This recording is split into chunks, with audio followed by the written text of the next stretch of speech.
Il-proġett ta' riġenerazzjoni u riabilitazzjoni tal-kumpless Citygate fil-Belt u mistenni li jitlesta fuq massimu ta' sentejn. F'konferenza tal-aħbarijiet, il-Ministeru għall-Kultura, l-Artijiet u l-Gvern Lokali permezz tal-Aġenzija Kulturali għall-Belt Valletta qal li lan u li dan l-ispazju jerġa' jingħata ħajja ġdida b'ambjent aktar modern, aċċessibbli u adattat għal ħtiġijiet tal-lum. Fost il-miżuri ewlenin hemm ir-riabilitazzjoni tal-ħwienet u l-istablimenti tal-ikel fil-livell terran.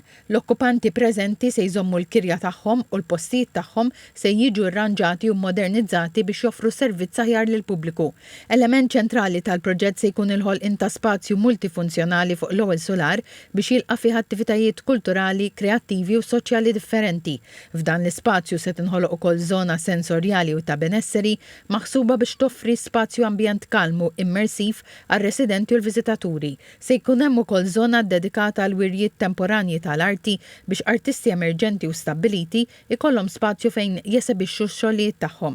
Iċ-Chairman tal-Aġenzija Kulturali għall-Belt Valletta Jason Mikallef qal li parti importanti mill-proġett hi r-rilokazzjoni tal-assa tal-Pulizija tal-Belt. Hawnhekk ukoll se nagħmlu rilokazzjoni importanti ħafna tal-assa tal-Pulizija li llum il-ġurnata mhijiex denja fejn tinsab għall-assa tal-Pulizija fil-Kapitali, imbagħad naturalment se jkunu qed nagħmlu riġenerazzjoni kompleta b'mod universali ħafna. Id-Direttur Ġenerali tad-Dipartiment tar-Restawru u l-Preservazzjoni Norbert Gatt spjega r-rwol ta' dan id-dipartiment f'dan il-proġett. Hawnhekk qegħdin f'sit li qed fid-daħla tal-Belt Valletta li hija iskritta fil-Wirt Dinji tal-UNESCO.